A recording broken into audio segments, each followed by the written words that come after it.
Hey guys, in this video, I'm going to show you how you can assign a task or even a subtask to someone. So let's start with the main task. If you open up the task itself, you can look towards the top. At the top here, you can find assignees and you can click and you can assign to someone. I'm going to choose, for example, assign this main task to the team. And so I've assigned it to the team.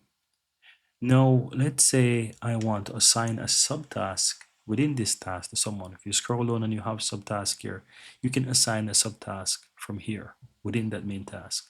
Alternatively, if you're outside and you can find a subtask showing underneath the main task, you can click this head right here and you can assign it to someone as well. So I'm going to click myself here and you can see that it's assigned.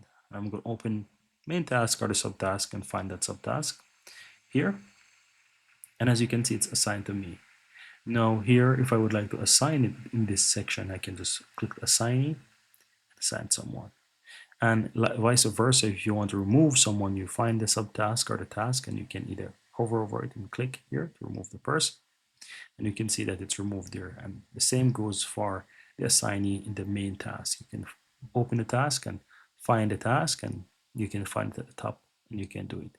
Now I want to show you something. It's not only within the subtask or the main task that you can remove it at the top. If you open up the subtask itself, it will show the assignee at the top as well. So it doesn't matter. The subtask is just a task within another task, but they all look the same structure as you open up any task, right? It's just that it's embed or a link or a part of a main task. That's all it is. But that's it. That's how you go ahead and assign a task to someone in ClickUp.